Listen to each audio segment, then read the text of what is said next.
amigo Jesus, nós te suplicamos que nos auxilie nesta noite, para que a nossa tarefa se faça produtiva, que possamos todos, nesta reunião, angariarmos os elementos de que necessitamos para o nosso crescimento interior. E que todos que aqui adentrarem, amado Mestre Jesus, possam sentir a tua augusta presença. Pelo fato de estar sendo representados por aqueles que tutelam a todos nós. Que possamos nesta reunião formarmos um feixe de varas, estando todos nós unidos através do mecanismo do bem. Sê conosco, Senhor, hoje, agora e sempre. Que assim seja. Queridos amigos, os nossos irmãos que nos acompanham através da fiac.org.br, boa noite para todos. Estamos de volta para mais um programa, o estudo do Espiritismo, do Evangelho e da Educação, com a ótica espiritual.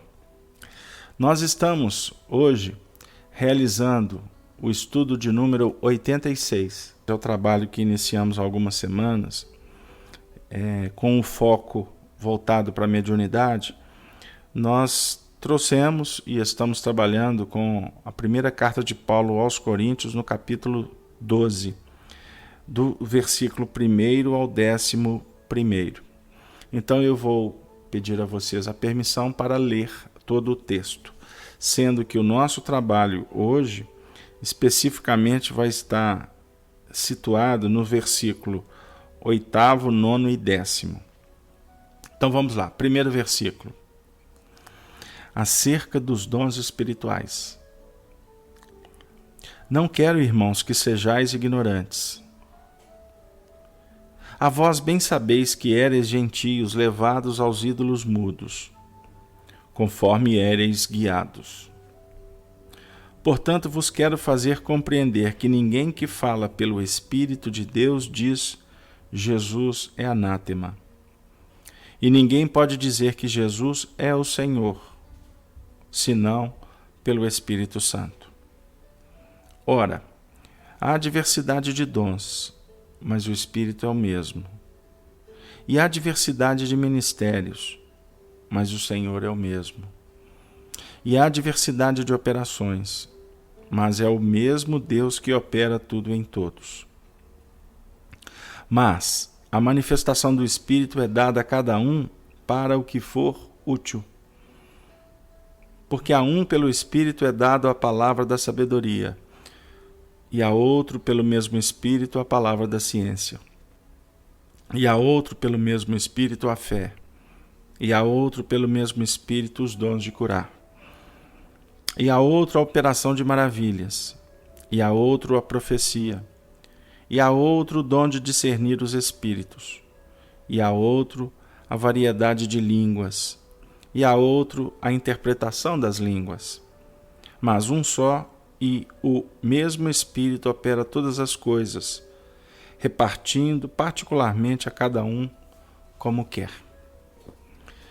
Então, na última semana, nós conversamos um pouco em torno do versículo 4, 5 e 6. Ora, há diversidade de dons, mas o Espírito é o mesmo. E há diversidade de ministérios, mas o Senhor é o mesmo. E há diversidade de operações, mas é o mesmo Deus que opera tudo em todos. Para a gente fazer uma conexão inicial com o tema da semana passada, vale dizer que o bem maior é que sustenta o universo. O bem que dimana do Criador. O amor é em sua expressão máxima. Todas as ações que o Espírito como o Filho opera, realiza, está este em conexão com o provedor de tudo. Por isso é que o Espírito é o mesmo. E nós poderíamos, inclusive, dizer, para adequar, o Espírito do bem. Então, quando nós, desenvolvendo a nossa capacidade de refletir luz pelo nosso campo mental, vamos efetivamente nos engrandecendo, vamos crescendo, por estar em busca da plenitude com esse amor que dimana do Senhor. Eis o mistério, eis o segredo da felicidade. Fazer luz, operar na luz. Como nós temos uma viagem a realizar na ilha do tempo, na infinitude que nos aguarda, nós vamos desenvolvendo os dons. Os dons são conquistas do Espírito. Os dons não são dados pelo Pai. É um erro dizer, esse dom que você tem foi Deus que te deu. Não. Deus nos concede recursos que podem, bem utilizados, favorecer o desenvolvimento das habilidades, dos chamados dons. Agora, é óbvio que quando se manifesta a habilidade conquistada, isto se faz dentro de um plano soberano da vida, ou seja, com a autorização do próprio Senhor. Você pode ter uma habilidade em determinado setor, no seu próprio sensório. Se não houver uma abertura do mundo maior para que você realize, opere com esta habilidade, não adianta tê-la. Por isso, nós vamos com isso refletir sobre o livre-arbítrio, o poder de escolha, de decisão, mas não podemos olvidar as leis que regem o universo, que são justas, equânimes e que favorecem ou não as nossas ações em determinados setores. Isso é para a gente pensar, eu não quero me aprofundar aqui para não ficar muito filosófico. Mas com isso nós podemos concluir que o livre-arbítrio pleno nós não temos, porque o que vigora é determinismo divino. Determinismo divino é amor. O amor que vai efetivamente sustentando a vida e, vamos dizer assim, encadeando o fluxo natural dos acontecimentos. Nós somos agentes que vamos nos ajustando dentro de uma soberania que dimana de Deus. Eu não sei se até aqui nós estamos sendo claros. Se alguém quiser participar, nós pedimos ao Arnaldo que nos auxilie, não é mesmo? No recolhimento das ponderações ou das indagações. Com isso, surgem os ministérios. Nós trabalhamos um texto aqui na última semana falando sobre os ministérios. O ministério de servir, de atender à luz, que dimana de Deus. Ou seja, você tem uma luz própria e existe uma luz maior. Geralmente nós operamos em nome dessa luz pessoal. Os nossos anseios, os nossos desejos, a inspiração, a intuição.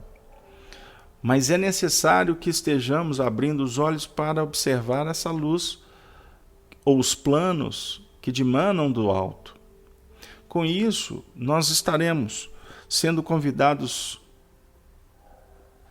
a abrir mão dos interesses imediatistas, limitados, para participarmos de um ministério que tem um objetivo mais globalizado, a partir do atendimento ao semelhante.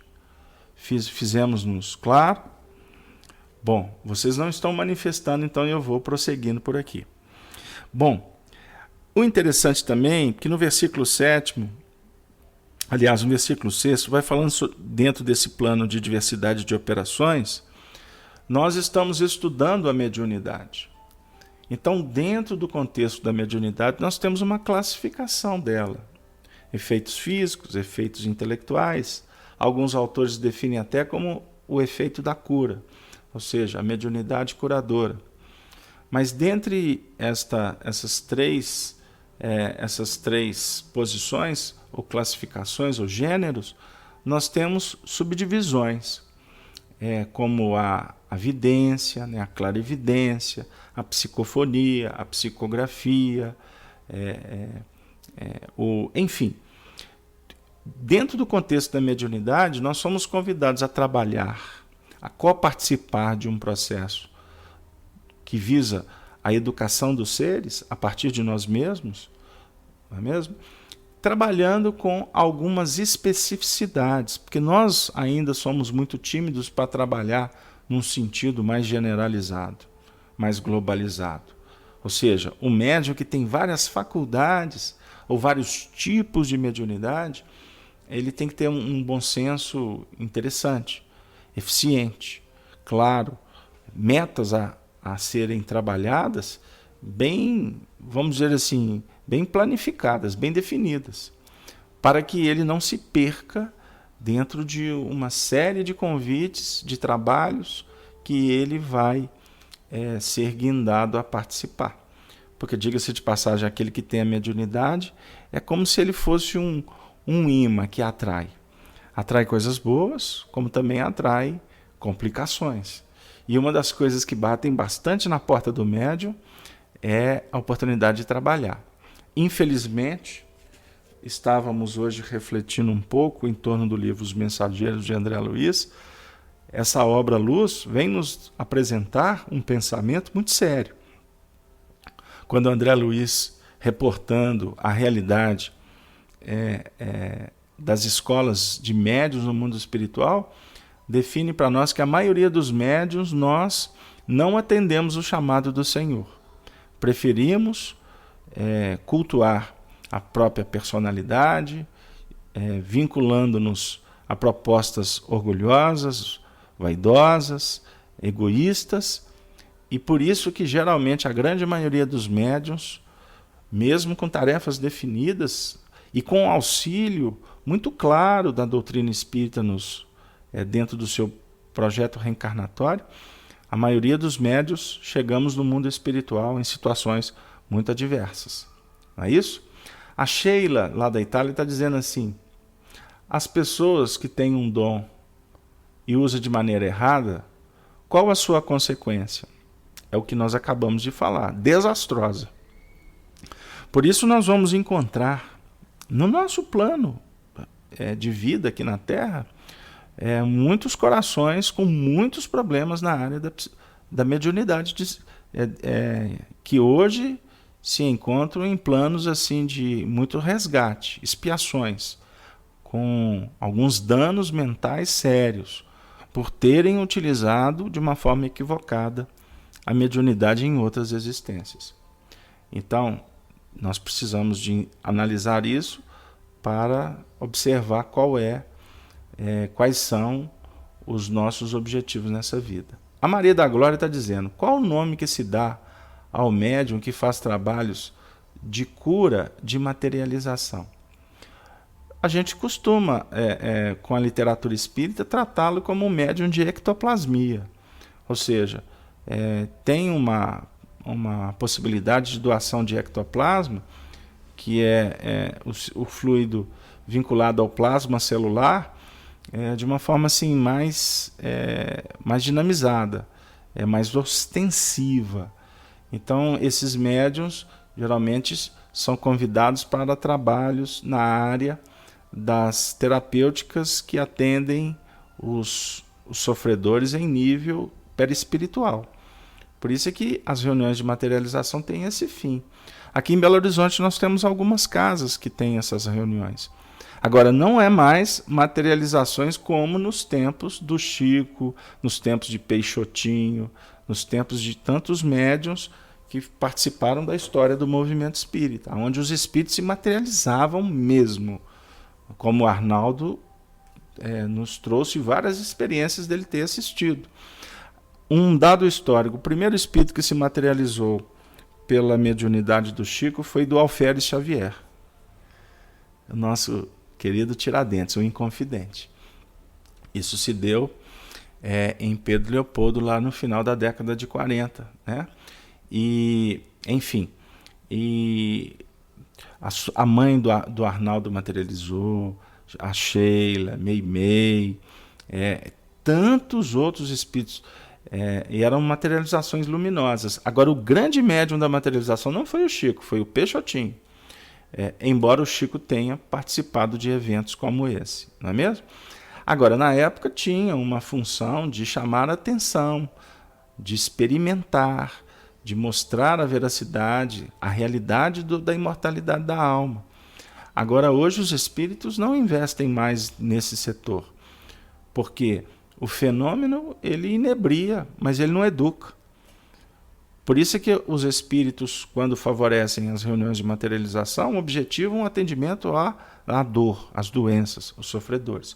Nós temos oportunidade de participar de algumas atividades nesse sentido, não é? Desde quando iniciamos as nossas experiências, que são muito pequenas, no movimento espírita há algumas décadas aí, ok? E com isso a Cláudia está dizendo, por isso temos alguns médios ostensivos que podem parar até em hospitais psiquiátricos, exatamente, por viverem processos muito difíceis na área do intercâmbio espiritual destrambelhado, enfermo, enfim, expiatório, no seu sentido lato da palavra, né? Mas vamos voltar para o texto, por quê? No versículo 8º, porque a um, pelo Espírito é dado a palavra. Não, vou voltar ao 7º, me perdoe. Mas a manifestação do Espírito é dada a cada um para o que for útil. Só concluindo, então aqueles que, por exemplo, exercem a mediunidade na área da cura, que foi citada, têm um objetivo muito claro no seu próprio histórico espiritual. Os da psicografia, o da comunicabilidade com os espíritos, ou seja, da convivência com os espíritos e tantas outras mediunidades. Todas elas, então, vão se caracterizar como ferramentas importantes para o desenvolvimento, o crescimento, a educação daquele que hoje está na condição de médium. Não é isso? Ou seja, de intermediário. E não tenha dúvida de que eles, os médiuns,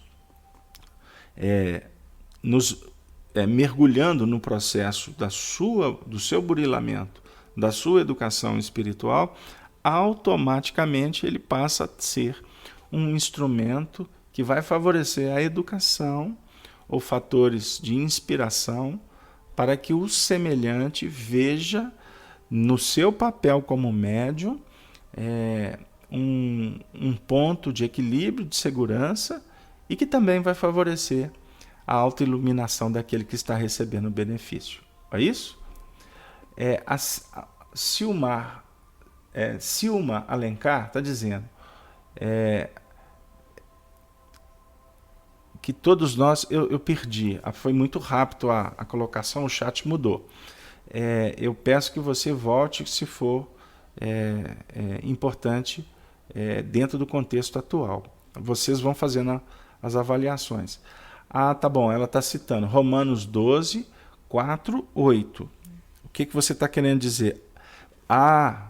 Então tá, você está citando uma carta de Paulo aos Romanos, capítulo 12, de 4 a 8. Você quer que eu leio? Com muito prazer.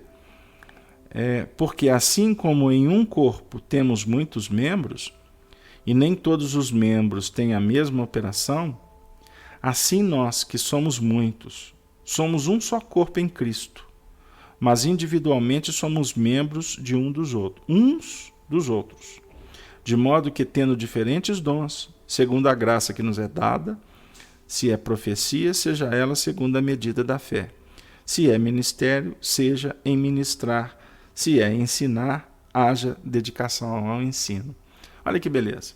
Foi muito, muito boa a sua sugestão, porque embora a gente tenha lido esse texto anteriormente, para associando com o estudo do nosso trabalho aqui do capítulo 12 também de Coríntios, é válido a gente lembrar que somos membros de um só corpo. O corpo é o Cristo. É a dinâmica da operação divina na Terra. Isso é extremamente importante. Agora, eu gostaria também de, na leitura que me chamou a atenção, vou ressaltar. Se é ministério, seja em ministrar. Se é ensinar, haja dedicação ao ensino.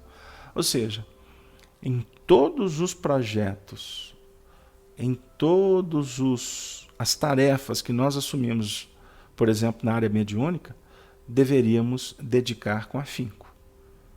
Deveríamos abrir mão dos nossos interesses para mergulhar nos processos. E com isso eu gostaria de pedir a permissão, que nós separamos um pouco mais cedo, o prefácio do livro Os Mensageiros, quando Emmanuel diz assim: se procuras, amigo, a luz espiritual, se a animalidade já te cansou o coração, lembra-te de que, em espiritualismo, a investigação conduzirá sempre ao infinito, tanto no que se refere ao campo infinitesimal, como à esfera dos astros distantes. E que só a transformação de ti mesmo à luz da espiritualidade superior te facultará acesso às fontes da vida divina. E, sobretudo, recorda que as mensagens edificantes do além não se destinam apenas à expressão emocional, mas, acima de tudo, ao teu senso de filho de Deus, para que faças o inventário de tuas próprias realizações e te integres, de fato, na responsabilidade de viver diante do Senhor. Olha que maravilha! Olha que colocação pedagógica do nosso querido Emmanuel para todos nós. Enfim, então, meus queridos irmãos, amigos, nós gostaríamos de, então, voltando aqui ao capítulo 12 da carta que nós estamos estudando, relembrar que todas as operações, né, se dão, portanto, pelo mesmo Espírito. Então nós falamos no início, o Espírito Divino, o Espírito de Deus, o seu Espírito, como trabalhador, que está em conexão com os planos maiores. E em cada ação vamos nos aprimorando, vamos adquirindo experiências, não é isso? E com dedicação, não é? E com dedicação, por exemplo, com fé e com o envolvimento, por exemplo, aqui Paulo está falando sobre na arte de curar, a operação vai se dar de uma forma exuberante, maravilhosa. Por quê? Quando há dedicação, está sendo estabelecido uma sintonia com o mundo maior.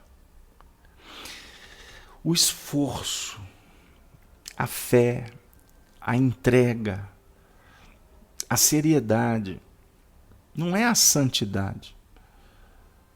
Embora com fé, com esperança, com dedicação, com ordem, com sintonia elevada, automaticamente nós vamos nos santificando na verdade. Explica isso. Nós não estamos falando de santificação no sentido de nos tornarmos santos, com asa, com auréola. Jesus diz assim na prece: Pai, não vos peço que os tire do mundo. Capítulo 17 de João. Não vos peço que os tire do mundo. Peço-vos, Senhor, que os livre do mal. Aí ele conclui: santifica-os na verdade. Então, o Senhor da vida, numa oração incomparável, que é uma oração do soberano com o Pai, que vai deixando um rastro de luz para que a gente possa peregrinar em sintonia, ele, com uma visão extremamente educativa, ele sabe que ele não poderia em prece pedir que nós fôssemos como filhos, como ovelhas, nós deveríamos sair de um processo de aprendizado. E o mundo é o local do aprendizado. Por isso é que ele diz: Pai, livra-os do mal. E em seguida ele vai dizer: santifica-os na verdade. Dê condições, favoreça que a vida estabeleça circunstância para que o aprendiz possa estar, de alguma forma, sendo convidado a mergulhar nos caminhos do trabalho, da caridade. Porque, como ensina Kardec, fora da caridade não há salvação. E no movimento da benevolência, da indulgência e do perdão, nós estaremos participando de um grande curso no educandário da vida. Porque quando você se esforça para perdoar, não tenha dúvida de que a vida vai te oferecer informações, oportunidades, reflexões, circunstâncias, portanto, que você possa chegar um dia na plenitude do perdão. Mas até atingir o porto seguro, nós precisamos efetivamente ir nos santificando gradativamente, purificando, vencendo etapas, galgando patamares, num processo de perseverança, num processo de, vou dizer assim, de uma busca constante de renovação mental. Sabem por quê, meus amigos? André Luiz, no livro Nos Domínios da Mediunidade, que é efetivamente um trabalho de estudar a mediunidade com punjância, ele nos traz muitos aspectos que elucidam essa nossa necessidade de ir galgando os patamares de uma forma bem linear, embora com uma visão geométrica, né? Ou seja, na multiplicação dos pães. Por quê?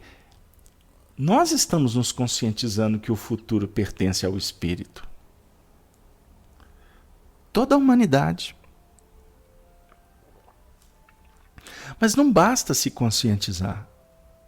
Não basta compreender isto. Nós precisamos de sintonizar com esse futuro. Eu recebo, dentro de um universo ínfimo, muito pequeno, na nossa casa espírita ou nas nossas peregrinações doutrinárias, nós recebemos perguntas, apelos, súplicas, abordagens cada vez mais contundentes no que remonta à realidade do mundo espiritual. A mediunidade não escolhe posição, cultura, religião. A mediunidade está desabrochando nos corações. Somos bilhões de almas encarnadas. E todos nós estamos sendo envolvidos pelos fenômenos mediúnicos. E junto com os fenômenos mediúnicos se manifesta a dor. E então nós precisamos de verificar que a dor para a alma, para o espírito, é como o buril é para a pedra.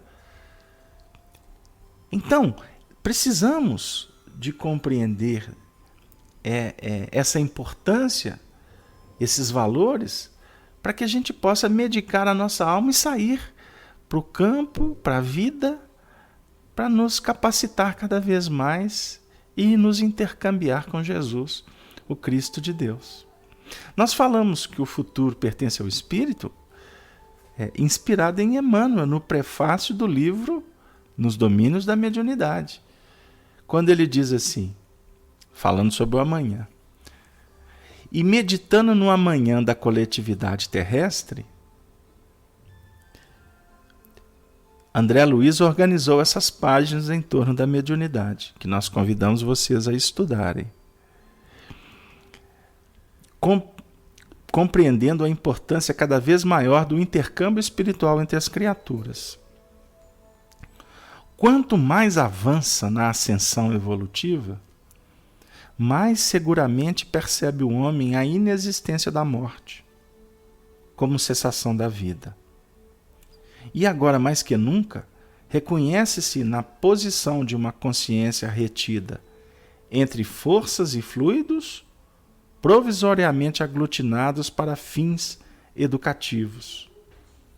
Compreende a alma, pouco a pouco, que o túmulo é porta à renovação, como o berço é acesso à experiência. Olha que beleza. Que o túmulo é porta à renovação e o berço é acesso à experiência. E observa o seu estágio no planeta como uma viagem, tendo como destino as estações do progresso maior. Aí ele fala para todos nós, aqueles que estamos desenvolvendo, querendo compreender os dons,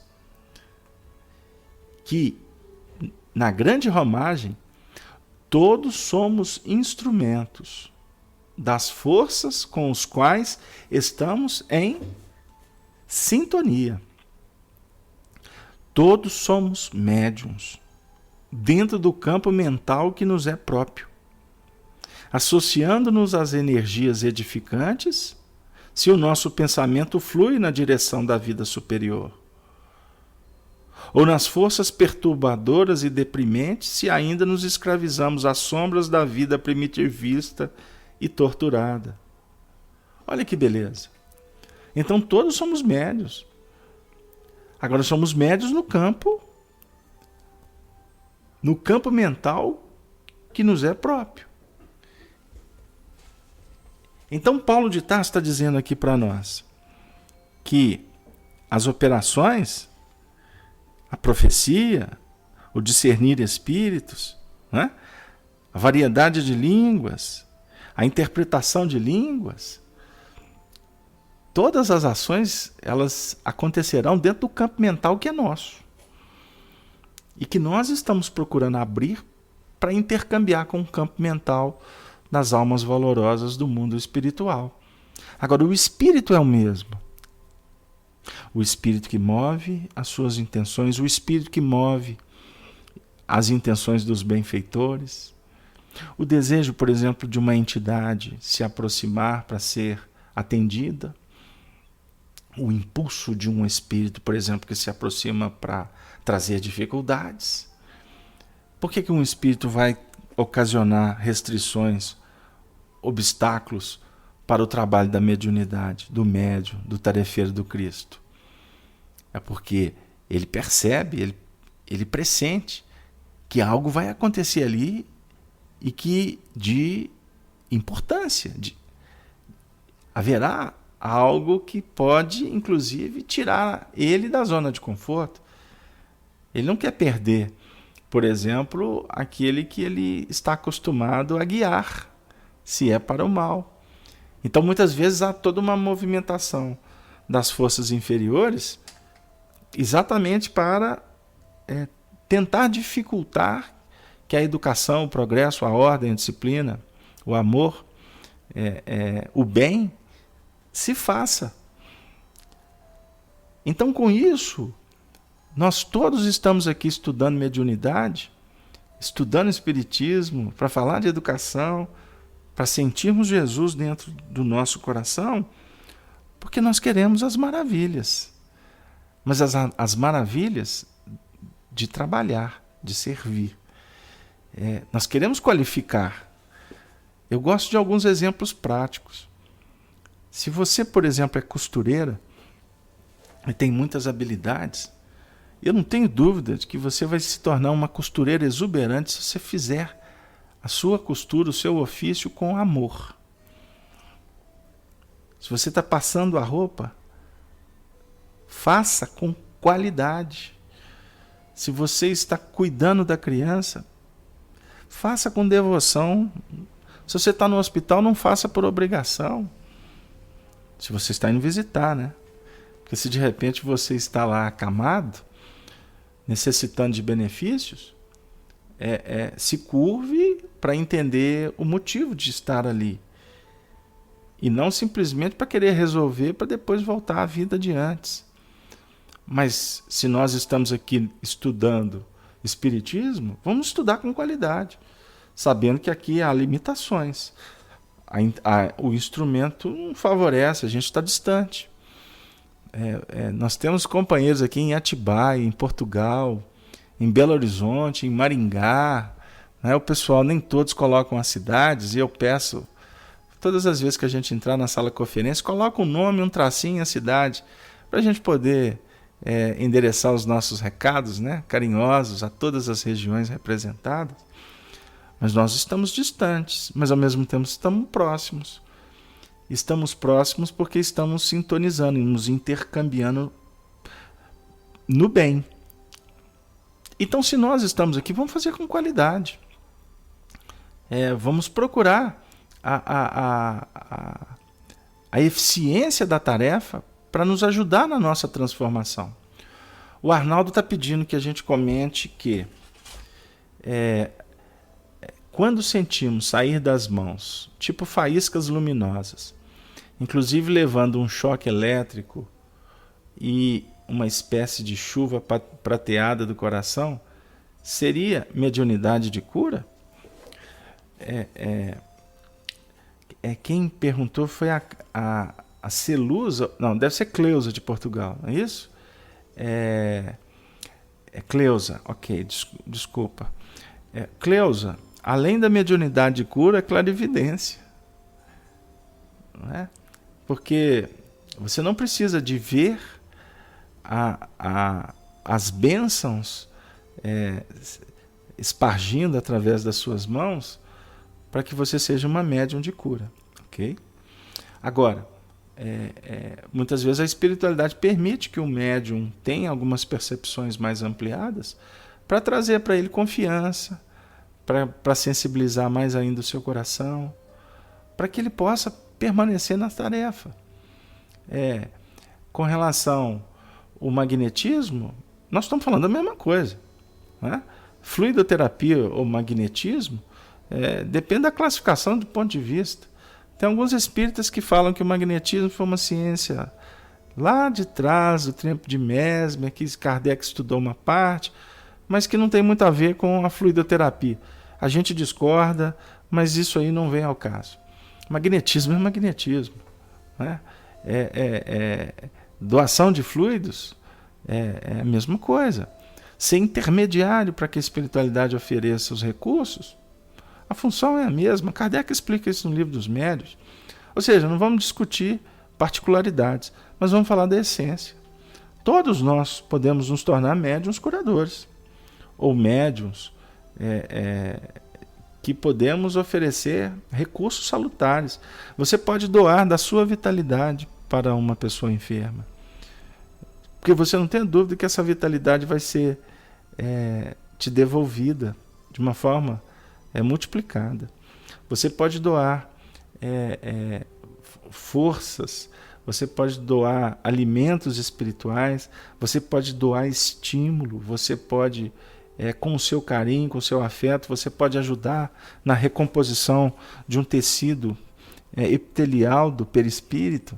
Eu gosto de colocar o epitelial só para a gente ir lá na periferia e entender o que a gente está dizendo. Nós temos a oportunidade de participar da atividade do passe na Casa Espírita.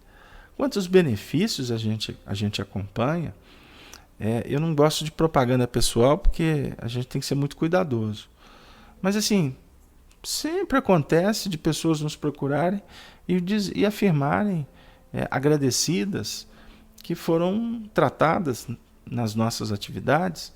Né? Câncer, miomas, que desaparecem sem explicação e os médicos depois ficarem repetindo o exame para tentar entender o mecanismo. Isso acaba se tornando muito comum nas nossas atividades, pessoas entrando cegas na Casa Espírita e saindo enxergando. Calma, viu, gente? Não vamos começar a fazer caravana, não, porque o negócio não é assim, não. A gente está comentando isso porque nós temos aí algumas décadas de trabalho doutrinário, já assistimos, já vimos muitas coisas. Agora, para que haja a cura, o benefício, é necessário ter vontade, o paciente, fé, merecimento, misericórdia, não é isso? O João está perguntando sobre o magnetismo e o animismo, em que se aproximam. As forças anímicas, esses recursos magnéticos que o médium curador, por exemplo, possui, eles estão dentro de uma mesma dinâmica. Por isso é que nós vamos mais para frente, quando nós terminarmos essas reflexões em torno das cartas de Paulo, nós vamos voltar para o estudo doutrinário, e uma das primeiras atividades que nós vamos discutir é sobre a mediunidade de cura. E aí eu peço permissão e um pouco de paciência de vocês para a gente voltar nesse assunto mais para frente, para a gente poder trabalhar aqui algumas reflexões de ordem evangélica, para a gente poder vencer essa etapa, né? Mas mesmo assim o Arnaldo está colocando no chat que hoje curamos 10 e somente um que voltou para agradecer e mudar a vida. Ele está fazendo uma colocação, eu não sei com qual objetivo para atender o Pedro, mas o Arnaldo está se referindo à passagem em que Jesus cura os 10 leprosos e apenas um retorna para agradecer. E é por aí mesmo. Inclusive eu uso essa passagem para falar um pouco da resposta do trabalho espiritual, do atendimento espiritual que é feito na casa espírita. Se de cada 100 que uma casa espírita atender, se 10 reconhecerem, dentro desse percentual aqui dos 10%, já está de bom tamanho. Você faz a reunião, e costuma os 10 ainda ser simbólico, não é ser nem 10, é 1, é 0, para a gente pensar. E tem muito espírita indignado porque as reuniões ficam vazias, porque as pessoas vão e não voltam, o trabalhador começa e depois ele desanima. E a gente tem que entender isso com muita naturalidade, como é que dá o fenômeno. Para você permanecer no trabalho do bem, você tem que ter fôlego, meu amigo. Você tem que ter determinação, porque isso não dá conta, não. Jesus diz isso no Evangelho, que o discurso dele entra na boca como mel, mas na hora que desce é fel, amarga, tritura, dilacera, rasga, e propõe uma renovação. E não é fácil você permanecer, não. Não é fácil não, viu, Charlene? E aí eu vou fazer uma brincadeira com vocês, que eu repito nos meus estudos, como apenas um facilitador de atividades espíritas, nada mais do que isso. Aprendi um pouquinho e tento facilitar, só. Eu costumo dizer que os corações que a gente mais investiu foram os que menos deram resposta. Então, na casa espírita, a nossa conduta, ela tem que ser uma conduta bem coerente com o Evangelho. Você não pode privilegiar, você não pode favorecer, você tem que trabalhar como um educador dentro de uma sala de aula, entre aspas, que você tem que estar pronto para atender a turma inteira. Agora, quem vai dar a resposta é cada um, né? É cada um que vai dizer se aprendeu, se apreendeu a lição. Por isso que aqui em Minas Gerais tem um xará, agora eu sou Beto, um compositor, um poeta aqui das Gerais, que é o Beto Guedes, que ele tem na sua poesia um pensamento que eu reputo como de muita sabedoria. Quando ele diz assim, que a lição sabemos de cor, só nos resta aprender. Então, nós estamos discutindo muitos assuntos que a gente já sabe intelectualmente, mas a nossa condição de vivenciar ainda está muito longe, porque nós preferimos optar pelo prazer do conforto, que acaba nos vencendo, nós ficamos envolvidos com a indiferença, com a rebeldia, e o trem da vida está passando. E o trem da vida está passando. Não é mesmo? Então são pontos para a gente pensar. Então, Nós temos, na Operação de Maravilhas, a questão da profecia, né? Nós estamos aqui fazendo profecia. Vamos fazer um miudinho rapidinho aqui? Qual profecia? Eu sou agora o médium de um profeta. Vou brincar com vocês. Não é falso Cristo, não. Eu vou ser um profeta verdadeiro. E pode ficar tranquilo que eu vou cobrar barato. Só para brincar. Todos seremos felizes.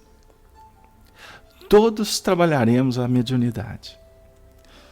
Todos vamos estudar e compreender Kardec. Todos vamos ser seguidores de Jesus. Profeta do acontecido. Captaram? É da lei. A Cleusa está até brincando. Oba, que assim seja. Que assim seja. E aí eu vou brincar com você, Cleusa. E tomara que assim seja rápido. Não demore muito. Mas é da lei. O Espírito nasceu para brilhar, não nasceu para morrer de fome, não. Essa é uma poesia do Caetano Veloso. E eu também costumo brincar dizendo que ele estava muito inspirado no Evangelho, porque Jesus fala que ele é o pão da vida. Então, nasceu para brilhar e não para morrer de fome. Ou seja, brilha a tua luz que você não morre de fome. Pelo contrário, brilhar a sua luz, você vai se banquetear no festim de bodas com o Senhor. Né? Aí, o Silma Alencar está dizendo, mas nós precisamos colaborar com a profecia, em nos esforçarmos e trabalhar, estudando e praticando. É isso aí, minha amiga. Todos nós, agora eu estou percebendo que todo mundo pegou o gancho. Estamos todos numa mesma sintonia. Né? Enfim. E a outra é o dom de discernir os espíritos. Esse aqui é bom pra gente. Discernir os espíritos é lá na reunião mediúnica? Sim, por que não? Mas eu prefiro trabalhar com Emmanuel aqui. O texto que a gente leu. Quando ele disse, todos somos médiuns dentro do campo mental que nos é próprio, associando-nos às energias edificantes se o nosso pensamento flui na direção da vida superior, ou das forças perturbadoras e deprimentes, se ainda nos escravizamos às sombras da vida primitivista e torturada. Discernir os espíritos, discernir as nossas tendências. É como se dentro da nossa intimidade nós temos espíritos, personalidades que sintonizam com o bem ou que permanecem nas trevas. Nós temos que observar qual o fulcro que está irradiando, qual o reflexo que está esboçando no nosso comportamento diante dos convites da vida.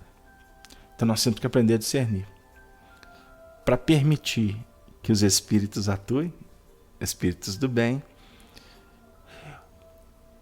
e permitir que os espíritos ainda atordoados pela ilusão possam ser envolvidos pelos espíritos do bem que nós estamos tentando dar vazão, conceder oportunidades para que eles operem dentro de nós. Então, por exemplo, quando a gente busca uma leitura, eu estou buscando Emmanuel aqui, um referencial para a nossa noite. Nós estamos buscando Paulo de Tarso, nós estamos buscando Kardec. O que a gente está fazendo com isso? Eu estou buscando o espírito de Paulo de Tarso, o espírito de Emmanuel. Eu estou tentando trabalhar com a ideia que eles foram intermediários. Aí muitas vezes o convívio com Emmanuel, pela condição abalizada dele, pode nos ajudar, no sentido de falar assim, vamos lá, isso mesmo, é por aí. Porque na realidade o objetivo do Emmanuel, como um amigo espiritual, é fazer com que nós possamos tomar gosto pelo estudo. Então a dedicação de Emmanuel para nos evangelizar, no sentido de trazer conteúdo para nós, é para que a gente possa se despertar e nos tornarmos amigos dele. Amigo de Bezerra, amigo de Sheila, amigo de André Luiz, amigo do Chico, amigo de Paulo de Tarso, amigo de Kardec, amigo de João, amigo... Captaram, gente? Amigo espírita. amigo do Zé Aparecido, amigo do Arnaldo, amigo da Cláudia, amigo do Márcio, da Branca, do Carlos, da Charlene, da Cleusa, do Cristóvão, da Eva de Maringá, não é?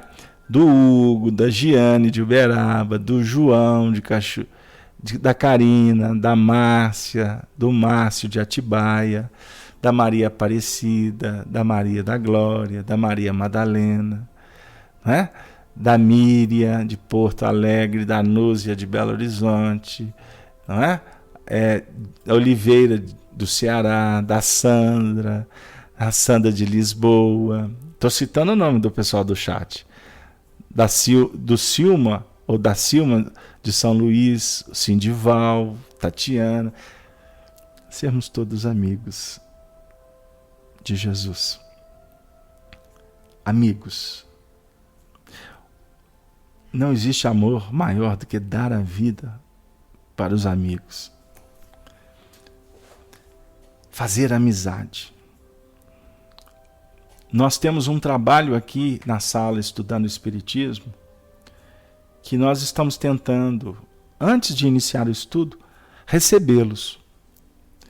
Nem sempre vai ser possível, por conta das nossas dificuldades, mas nós queremos chegar nesse ponto de todas as atividades, pelo menos meia hora. Vamos tentar até mais, mas podemos conversar. Por isso é que a gente pede que vocês coloquem a cidade. Nós não estamos querendo ficar fazendo identificação, porque senão daqui a pouco estão pedindo um CPF. Não é isso não. Mas a gente está tentando criar algum movimento que possa favorecer no sentido de, poxa, somos amigos, sabe? A gente pode chegar a um momento da nossa vida que vai falar assim, poxa, você lembra aquele momento lá de trás que a gente fazia o Estudando o Espiritismo na Rede Amiga Espírita, e lá tinha o Arnaldo, tinha a Karina, tinha a Sheila. Olha que legal. E hoje eu estou aqui na Itália, eu estou aqui em Portugal, eu estou aqui na Bélgica, eu estou aqui no Paraná, no Rio Grande do Sul, na Argentina, na Colômbia, em Belo Horizonte. Eu estou aqui diante dos meus testemunhos, dos meus desafios. Mas como foi bom aquele período? Ponte Nova, Minas Gerais, a Maria Aparecida de Castro Rezende, né? Que legal. A Míria, a Míria Diniz, a Charlene de Pernambuco. Olha que legal. Cidade de Tietê, a Sandra, a Karina de Vitória. O pessoal empolgou, que legal. Está todo mundo colocando as cidades. Que bom, é isso aí. É isso aí. Você tá se manifestando. Você está trabalhando o seu mundo íntimo aqui, intercambiando com o bem. Costuma, Miriam, ter um valor muito mais sério, mais eficiente do que a gente ficar apenas na cultura doutrinária. Porque eu digo, repito, você não aprende espiritismo com palestra, com seminário. Não, você não aprende espiritismo assim não. Agora, eu não posso abrir mão das minhas palestras, de participar dos seminários, dos congressos.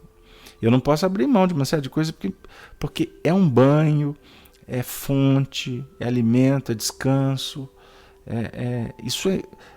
Esse movimento doutrinário espírita cristão, ele é de um valor inestimável. Agora nós vamos aprender espiritismo.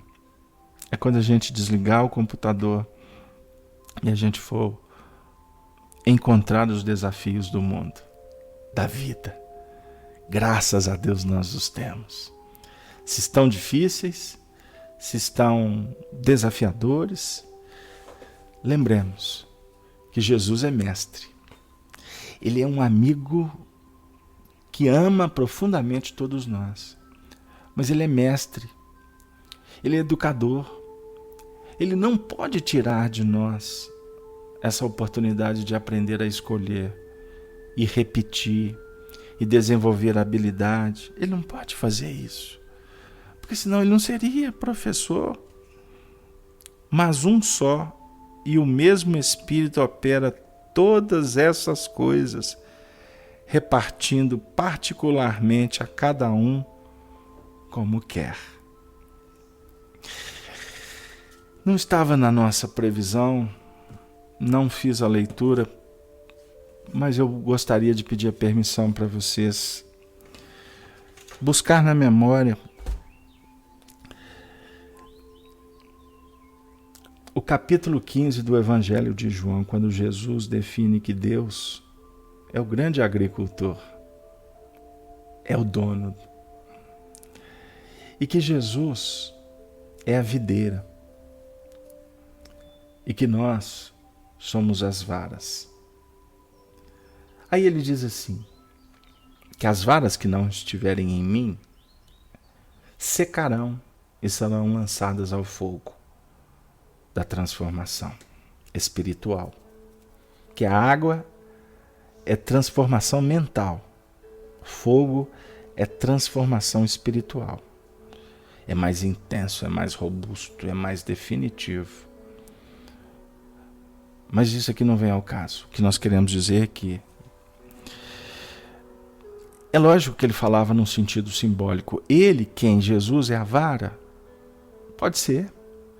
O é, porque foi ele que disse. Mas muito mais essencial é entendermos que ele, Jesus, representa o amor de Deus na terra. O amor que nasceu numa manjedoura. E se tornou exuberante pelo silêncio que ele promoveu. Porque ele realizou um trabalho que foi capaz de dividir a história da humanidade num lugarejo de pessoas simples, de uma vida sem sofisticação. Aquele amor foi tão importante, foi tão contundente, foi tão eficiente, que ele teve que sair daquela região. Ele teve que atingir as massas. Ele teve que atender a sociedade. Porque é o objetivo do amor. Sustentar, atender a todos. Vinde a mim todos. Capítulo 11 de Mateus, versículo 28. Vinde a mim todos. Eu sou a videira, vós os ramos. Quem permanecer em mim e eu nele, esse dá muito fruto, porque sem mim nada podeis fazer. Obrigado, Luiz. Por que a vara vai secar? Porque ela não vai estar nele. E ele não vai estar nela. O que nós estamos fazendo aqui? Nós estamos tentando lembrar da videira. Agora você vai estar na videira quando você viver o que você está refletindo aqui. Aqui é só esboço. E o interessante é porque aqui a gente sente a presença da videira. O que a videira produz? Hein, Luiz? O que a videira produz? Arnaldo? O que a videira produz? Sandra? Cleusa? Vinho. Qual que é o simbolismo do vinho? Tá, videira, frutos. Uva. É isso? O que você faz com a uva macerada? Com os pés, lá, de uma forma artesanal. Vinho. O vinho no Evangelho representa sabedoria e aliança. Não é o vinho que embebeda o físico, a emoção, não. É o vinho que representa, no simbolismo, a bebida dos deuses. É aquele processo de êxtase que entra o espírito quando ele está se plenificando com a verdade. Ele está em comunhão com os deuses que representam nobreza, equilíbrio, paz, vigor, fé, trabalho, dinâmica. Os deuses que são justos, os deuses que são equânimes, Os deuses que são misericordiosos. Não é culto pagão. Estou falando para o religioso que está nos observando. Eu estou de olho nele. Não. Nós estamos falando do vinho que Jesus, na ceia, distribui, dizendo: este é meu sangue, tomai e bebei, todos vós. O sangue da eterna aliança. A eterna aliança que representa o casamento com a vida. O noivo, Jesus, que veio à terra. O noivo, Cristo, que nasce dentro de você como um fruto soberano, após investimento. Esse noivo que vai casar com os projetos da vida e vai honrar o pai e a mãe pela eternidade. Honrar pai e mãe na terra é cuidar, é amar, ok. Mas isso é mais profundo. Honrar a Deus. E num âmbito relativo, honrar a você, o seu histórico. O pai que está dentro de você. Porque dentro de você tem um pai e tem um filho. E nós temos que trabalhar para que se torne Espírito Santo. O filho que se projeta para essa plenitude. Esta é a condição de se tornar Espírito Santo. Por isso a Trindade, que durante muitos séculos, para não dizer milênios, foi um mistério. O mistério da Santíssima Trindade. Ai, Jesus, se a gente pudesse ficar aqui conversando, nós teríamos muitas coisas para falar. É isso? Mas o sangue, ele representa, portanto, comunhão, testemunho, casamento. A sociedade hoje casa para separar. Porque o casamento não é valorizado como antes.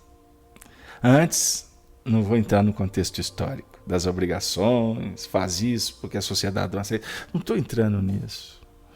Eu estou dizendo das as almas nubentes que casavam para se completarem na eternidade. Aonde estão essas almas? Ou aonde se encontra o espírito destas almas? É necessário estar na videira para que a videira esteja em nós. A videira está sempre conosco. A videira nos alimenta. Existe um compromisso de Jesus com toda a humanidade. Este é o sangue da aliança. O sangue que foi derramado por um justo para a transformação da humanidade. Não num ato isolado, mas num símbolo. Que se nós não compreendermos, como nos ensina e nos faz lembrar Bezerra de Menezes, nós não podemos falar de cristianismo sem cristificação ou crucificação pessoal. É utópico. Não. Nós precisamos de entender a importância da cruz. Porque cruz se transforma ponte, luz. Se nós nos resignarmos e nos tornarmos obedientes aos ditames do mundo maior. Queridos amigos, todos nós estamos passando por muitas lutas, por muitas provas. Mas se nós não nos curvarmos quanto à soberania do diálogo, da fraternidade, do respeito, da igualdade, nós não vamos dar passos seguros. E nós temos ouvido da espiritualidade, eu gostaria de dividir com vocês aqui, amigos da Rádio Brasil Espírita, da Rede Amigo Espírita, a todos vocês que se encontram na sala estudando o Espiritismo, temos ouvido da espiritualidade que não podemos discutir regeneração do planeta se não investirmos na regeneração da família. Por isso é que no mundo espiritual existe uma mobilização intensa, eficiente e amorosa para investir na Sagrada Família. Que Maria Santíssima, que representa o símbolo das mães, o símbolo sacro da mulher, da esposa, da prima, daquela que era querida pela sociedade, pela sua dignidade, pela sua altivez, pela sua simplicidade, pela sua humildade, pela sua sensibilidade. Que a nossa Mãe Santíssima esteja conosco, para que nós possamos estar com Jesus, para que estejamos na videira, e com isso a seiva do amor jamais vai permitir que os galhos, os ramos, se enfraqueçam ou sequem. Queridos amigos, com muita alegria, e isso nós expressamos do fundo do coração, eu agradeço a oportunidade que foi concedida por Deus, por Jesus, pela espiritualidade que tutela o movimento espírita, o carinho de todos os mentores espirituais que conduzem cada um de vocês na vida pessoal e nos concederam a oportunidade de vir aqui para ser apenas um intermediário, para que eles, esses amigos que amam você, que te acompanham, que cuidam da sua família, pudessem falar alguma coisa. E como eles se esforçaram face às nossas limitações, eu não tenho dúvida. Mas, de uma coisa, eu não tenho medo de dizer. Todos nós fomos abençoados nessa noite. E por isso, eu agradeço. E antes de encerrar a nossa participação, eu venho me colocar à disposição para algum apontamento, para alguma pergunta, para que possamos com isso concluir a nossa atividade. Arnaldo, alguma observação? Cláudia, os ouvintes da Rádio Brasil Espírita, ao nosso querido José Aparecido, que já deve estar voltando aí, da sua casa espírita em Auriflama. Está vindo uma pergunta. Tenho dúvida na questão da passividade. Faço parte de reunião de educação mediúnica. Kardec 211, o livro dos médiuns, formação dos médiuns. Eu não estou entendendo a pergunta. Ela é uma pergunta mais ampla, né? Tenho dúvida na questão da passividade. A passividade é a condição do médium se colocar como o intermediário que se cala para que os espíritos possam falar. E isso, Arnaldo, você nos fez lembrar de Arnaldo Rocha, querido amigo, companheiro de Chico Xavier, coordenador das suas reuniões lá no Grupo Meimei, Pedro Leopoldo. Ele sempre batia numa tecla que muitas vezes uma entidade espiritual ela se comunicava através de alguns médiuns da reunião. Quando na terapêutica ela vinha sendo atendida e etc., até chegar em reuniões posteriores, em alguns casos se manifestavam essas entidades através do Chico. Aí Arnaldo escutou várias vezes os espíritos falarem assim: finalmente agora eu estou podendo falar. Agora eu estou me sentindo eu.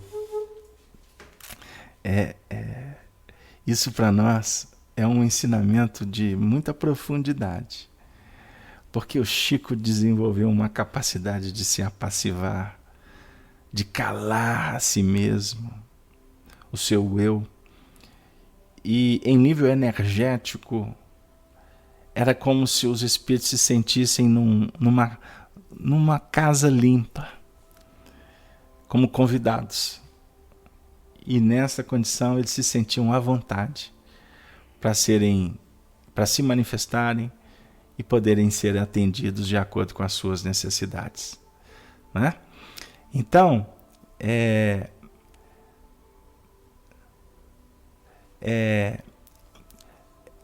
tá sendo colocada uma questão, tenho dúvida, parece que agora a pergunta está mais clara. Faço parte de uma reunião de educação mediúnica. Kardec, 211, deve ser o item 211 do livro dos médiuns, na formação dos médiuns, fala que devemos desembaraçar os espíritos levianos, e como nos pede para deixar que esses espíritos, não consigo concordar. Continuo sem entender a pergunta.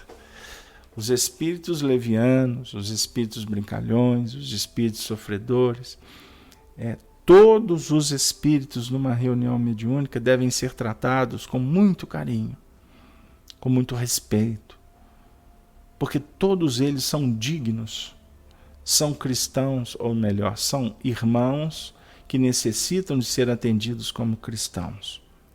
Então o médium que se coloca à disposição para ser intermediário destes, ele tem que agir com equilíbrio para não permitir, por exemplo, que o espírito possa fazer uma quebradeira na sala se ele estiver na condição de revoltado. Mas a capacidade de amar, de acolher, que o médium vai desenvolvendo, tem uma importância fundamental para adocicar a manifestação, para luarizar, para suavizar. Mesmo que o espírito se manifeste ainda na sua verbalização, nas suas expressões faciais, como um tresloucado do mundo espiritual. Mas a capacidade de acolhimento carinhoso tem um papel importantíssimo para auxiliá-los. E eu gostaria de dizer um pouco mais. E até pedindo permissão para vocês, ou melhor, um favor, que vocês tenham um pouco de paciência nesse assunto, porque vamos voltar a ele com mais especificidade mais para frente. Mas a gente gostaria de dizer que a maioria dos espíritos que são levados para uma atividade mediúnica não são atendidos ostensivamente. Então você costuma, numa reunião, por exemplo, de 1 hora, se são atendidos ostensivamente, por exemplo, 4, 5, 8 espíritos, vai depender da quantidade de médiuns, de esclarecedores, mas um número que você pode multiplicar aí numa expressão assim, vigorosa. 3, 4, 5, 10, 20 por 1 são atendidos no mundo espiritual. Então, quando se atende um espírito enfermo, você pode perfeitamente estar atendendo ali 10, 15 espíritos, porque está atendendo um só. Os demais estão vinculados à história, às vibrações, são acalentados no atendimento àquele, são sensibilizados.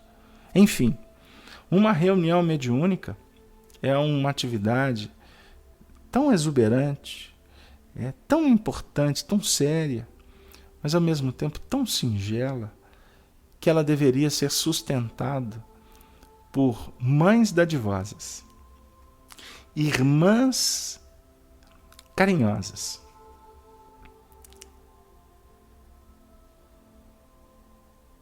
Aí você pergunta, quem mais? A nossa reunião só tem homens.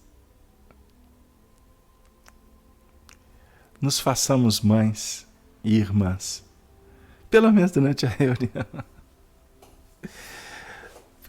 Vamos nos tornarmos mais sensíveis, não tão pragmáticos, porque tem muita mulher pragmática, racional.